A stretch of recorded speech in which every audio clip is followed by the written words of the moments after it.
Hello friends, I welcome you to the fifth part of the lesson. Everything I need to know I learned in the forest. The subtitle that we discussed today is The Poetry of the Forest. The Earth University is inspired by Rabindranath Tagore. So ಇವ್ರು ಮಾಡಿರ್ತಕ್ಕಂಥ ಈ ಭೂ ವಿಶ್ವವಿದ್ಯಾಲಯ ಅನ್ನೋದೇನಿದೆ ಅದಕ್ಕೆ inspiration ಯಾರು ಅಂದರೆ ರವೀಂದ್ರನಾಥ ಟಾಗೋರ್ ಅವರು. India's national poet and Nobel prize laureate. ನಿಮಗೆಲ್ಲ ಗೊತ್ತಿದೆ, ರವೀಂದ್ರನಾಥ ಟಾಗೋರ್ ಅವರು ನಮ್ಮ ಭಾರತದ ರಾಷ್ಟ್ರೀಯ ಕವಿ ಮತ್ತು ನೊಬೆಲ್ ಪ್ರಶಸ್ತಿ ಪುರಸ್ಕೃತ ಕವಿ. Tagore started a learning centre in Shantiniketan in West Bengal. Tagore ಅವರು ವೆಸ್ಟ್ ಬೆಂಗಾಲ್ನಲ್ಲಿ ಒಂದು ಶಾಂತಿನಿಕೇತನ್ ಅಂತ ಲರ್ನಿಂಗ್ ಸೆಂಟರ್ನ ಸ್ಟಾರ್ಟ್ ಮಾಡ್ತಾರೆ. ಸೊ ಆ ಶಿಕ್ಷಣ ಕೇಂದ್ರ ಸ್ಟಾರ್ಟ್ ಮಾಡಿದ್ಮೇಲೆ ಆಸ್ ಎ ಫಾರೆಸ್ಟ್ ಸ್ಕೂಲ್ ಥರ ಒಂದು ಸ್ಟಾರ್ಟ್ ಮಾಡ್ತಾರೆ. Both to take inspiration from nature and to create an Indian cultural renaissance. So ಇವರು ಈ ಫಾರೆಸ್ಟ್ ಸ್ಕೂಲ್ ಥರ ಯಾಕೆ ಮಾಡ್ತಾರೆ ಅಂದರೆ, ಒಂದು ಪ್ರಕೃತಿಯಿಂದ ಇನ್ಸ್ಪೈರ್ ಆಗೋಕ್ಕೆ, ಇನ್ನೊಂದು ಭಾರತದ ಸಾಂಸ್ಕೃತಿಕ ಪುನರುಜ್ಜೀವನವನ್ನು ಸೃಷ್ಟಿ ಮಾಡೋಕ್ಕೋಸ್ಕರ ಇವರು ಈ ಶಾಂತಿನಿಕೇತನಲ್ಲಿ ಫಾರೆಸ್ಟ್ ಸ್ಕೂಲ್ನ ಪ್ರಾರಂಭ ಮಾಡ್ತಾರೆ. The school became A university in 1921. ನೋಡಿ, ಆ ಸಣ್ಣದಾಗಿ ಸ್ಟಾರ್ಟ್ ಮಾಡಿದಂತಹ ಅರಣ್ಯ ಶಾಲೆ ಅನ್ನೋದು 1921ನಲ್ಲಿ ಅದು ಯೂನಿವರ್ಸಿಟಿ ಆಗೋಯ್ತು.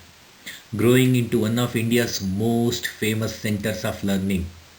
ಸೊ ಆ ಯೂನಿವರ್ಸಿಟಿ ಇವತ್ತೂ ಸಹ ಅತ್ಯಂತ ಪ್ರಸಿದ್ಧ ಕಲಿಕಾ ಕೇಂದ್ರಗಳಲ್ಲಿ ಒಂದಾಗಿದೆ. Today just as in Tagore's time, so ಟಾಗೋರ್ರವರ ಕಾಲದಲ್ಲೇ ಇದ್ದಂತೆ ಇವತ್ತು we need to turn to nature and the forest for lessons in freedom. So ನಾವು ಸ್ವಾತಂತ್ರ್ಯದ ಬಗ್ಗೆ ಅರ್ಥಕೊಳ್ಳೋಕ್ಕೋಸ್ಕರ ನಾವು ಏನು ಮಾಡಬೇಕು ಅಂದರೆ ಪ್ರಕೃತಿ ಮತ್ತು ಅರಣ್ಯದ ಅರ್ಥ ಮಾಡ್ಕೋಬೇಕು. In the religion of the forest, so religion of the forest ಅನ್ನೋ ಒಂದು ಬುಕ್ ಏನಿದೆ ಅವ್ರದ್ದು, ಅದರಲ್ಲಿ ಟಾಗೋರ್ ರೋಟ್ ಅಬೌಟ್, ಸೊ ಅವರು ಬರೀತಾರೆ, influence that the forest dwellers of ancient India had on classical Indian literatures. So ಅವ್ರೇನು ಬರೀತಾರೆ ಅಂತಂದರೆ, ಪ್ರಾಚೀನ ಭಾರತದ ಅರಣ್ಯವಾಸಿಗಳೇನಿದ್ರು ಅವರು ಶಾಸ್ತ್ರೀಯ ಭಾರತೀಯ ಸಾಹಿತ್ಯದ ಮೇಲೆ ಒಂದು ಪ್ರಭಾವ ಬೀರಿದ್ದಾರೆ ಅಂತ ಅವರು ಅಬ್ಸರ್ವ್ ಮಾಡಿರೋದನ್ನು ರಿಲಿಜಿಯನ್ ಆಫ್ ದ ಫಾರೆಸ್ಟಲ್ಲಿ ಬರೆದಿದ್ದಾರೆ. The forests are sources of water and the store houses of biodiversity. So ಈ ಕಾಡುಗಳೇನಿದೆ ನೀರಿನ ಮೂಲಗಳು ಹೌದು, ಹಾಗೆ ಜೀವ ವೈವಿಧ್ಯತೆ ಉಗ್ರಾಣನೂ ಹೌದು. That can teach us the lessons of democracy. So ನಾವು ಫಾರೆಸ್ಟ್ನ ಅನಲೈಸ್ ಮಾಡಿದ್ರೆ ಅದು ನಮಗೆ ಈ ಪ್ರಜಾಪ್ರಭುತ್ವದ ಬಗ್ಗೆ ಒಂದು ಪಾಠ ಹೇಳ್ಕೊಡುತ್ತೆ. ಏನು ಆ ಪಾಠ ಅಂದರೆ, of living space for others. So ಬೇರೆಯವ್ರಿಗೂ ಜಾಗ ಬಿಟ್ಟು ನಾವು ಬದುಕಬೇಕು ಅನ್ನೋ ಒಂದು ಪಾಠ. Drawing sustenance from the common web of life. So ಒಂದು ಸಾಮಾನ್ಯ ಜೀವಜಾಲ ಅಂತಿರುತ್ತೆ, ಅದರಿಂದ ನಾವು ಬದುಕಕ್ಕೇನು ಬೇಕೋ ಅದನ್ನು ಮಾತ್ರ ತಗೊಂಡು ಬೇರೆ ಸ್ಪೇಸ್ನ ಬೇರೆಯವ್ರಿಗೆ, ಬೇರೆ ಜೀವಜಂತುಗಳಿಗೆ ಬಿಟ್ಟು ಬಿಡಬೇಕು. ಸೊ ಈ ಒಂದು ಪ್ರಜಾಪ್ರಭುತ್ವನ ನಮಗೆ ಈ ಫಾರೆಸ್ಟ್ ಹೇಳ್ಕೊಡುತ್ತೆ. Hello friends, I welcome you to the fifth part of the lesson. Everything I need to know I learned in the forest. The subtitle that we discussed today is The Poetry of the Forest.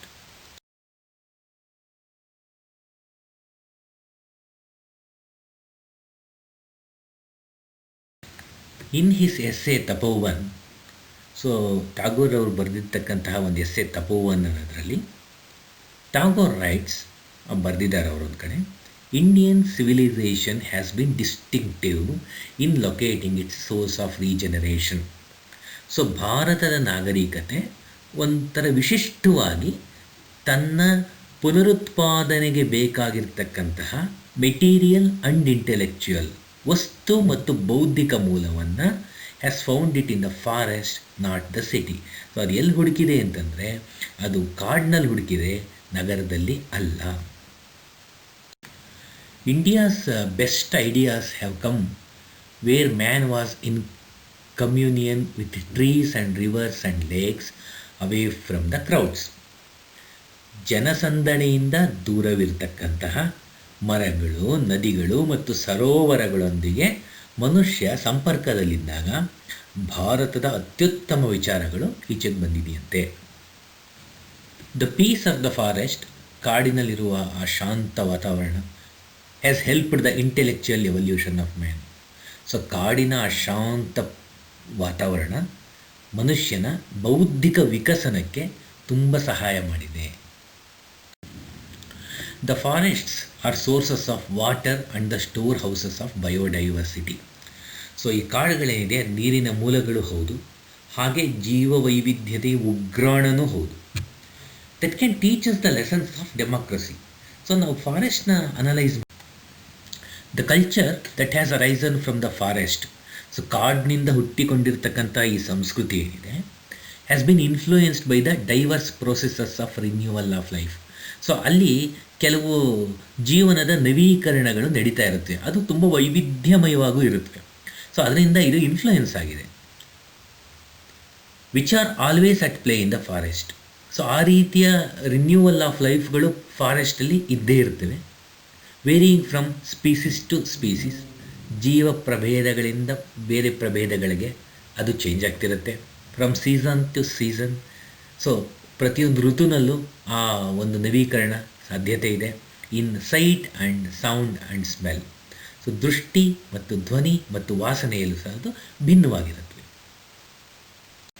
The unifying principle of life in diversity.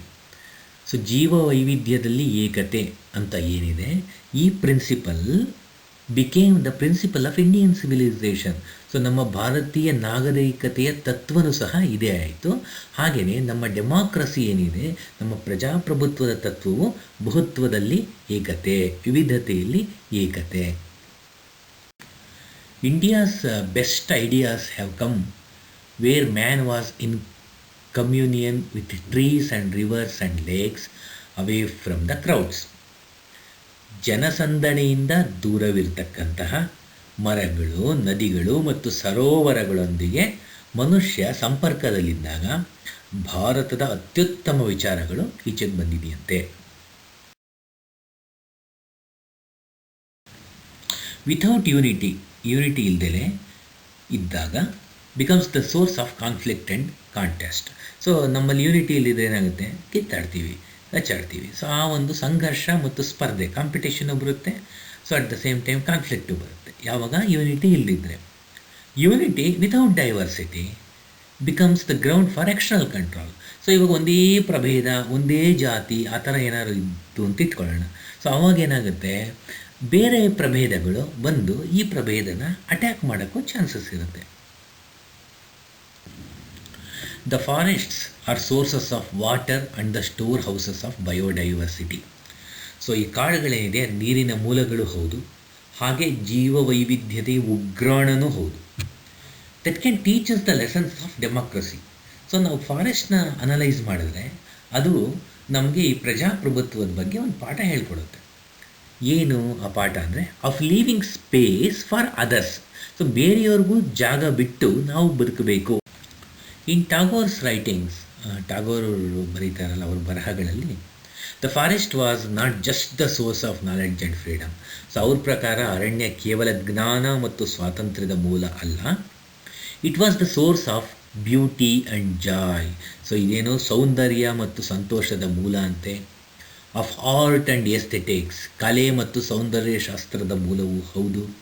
Of harmony and perfection, ಅದೇ ರೀತಿ ಸಾಮರಸ್ಯ ಮತ್ತು ಪರಿಪೂರ್ಣತೆ, ಅದಕ್ಕೂ ಸಹ ಈ ಅರಣ್ಯ ಅನ್ನೋದು ಮೂಲ. ಇಟ್ ಸಿಂಬಲೈಸ್ಡ್ ದ ಯೂನಿವರ್ಸ್, ಇದು ಈ ಬ್ರಹ್ಮಾಂಡನೇ ಸಂಕೇತಿಸ್ತದೆ. Forest also teaches us enoughness. ಓ ಸಾಕಪ್ಪ ಅಂತ ಹೇಳ್ತೀವಲ್ಲ, ಒಂದು ತೃಪ್ತಿ. ಸೊ ಅದನ್ನು ನಮಗೆ ಅರಣ್ಯ ಕಲಿಸುತ್ತೆ. As a principle of equity, ಒಂದು ಸಮಾನತೆಯ ತತ್ವವಾಗಿ. How to enjoy the gifts of nature without exploitation and accumulation. So ಪ್ರಕೃತಿಯ ಉಡುಗೊರೆಗಳನ್ನ ಹೇಗೆ ಆನಂದಿಸೋದು ಅನ್ನೋದನ್ನು ಇದು ಕಲಿಸುತ್ತೆ. ಯಾವ ರೀತಿ ಶೋಷಣೆ ಇಲ್ಲದೇ, ಕ್ರೋಢೀಕರಣ ಇಲ್ಲದೇ ಪ್ರಕೃತಿಯ ಉಡುಗೊರೆಗಳನ್ನು ಹೇಗೆ ಆನಂದಿಸೋದು ಅನ್ನೋದನ್ನು ಸಹ ನಮಗೆ ಫಾರೆಸ್ಟು ಕಲಿಸುತ್ತೆ. Tagore quotes from the ancient texts written in the forest. So ಕಾಡಿನ ಬಗ್ಗೆ ಬರೆದಿರ್ತಕ್ಕಂತಹ ಪ್ರಾಚೀನ ಕಾಲದ ಗ್ರಂಥಗಳಿಂದ ಅವರು ಉಲ್ಲೇಖಿಸ್ತಾ ಇದ್ದಾರೆ. Know all that moves in this moving world as enveloped by God. ಈ ಚಲಿಸುವ ಜಗತ್ತಿನಲ್ಲಿ ಚಲಿಸುವ ಯಾವುದೇ ವಸ್ತುವನ್ನು ದೇವರಿಂದ ಆವರಿಸಿದೆ ಎಂದು ತಿಳಿ. And find enjoyment through renunciation, not through greed of possession. ಹಾಗೆ ಆನಂದ ಕಂಡುಕೊಳ್ಳೋದು ಹೇಗೆ ಅಂತಂದರೆ, ತ್ಯಜಿಸುವ ಮೂಲಕ ಆನಂದವನ್ನು ಕಂಡುಕೋ, ಸ್ವಾಧೀನದ ದುರಾಸೆಯಿಂದಲ್ಲ ಅಂತ ಪ್ರಾಚೀನ ಕಾಲದ ಗ್ರಂಥದಲ್ಲಿ ಉಲ್ಲೇಖವಾಗಿದೆ. No species in a forest appropriates the share of another species.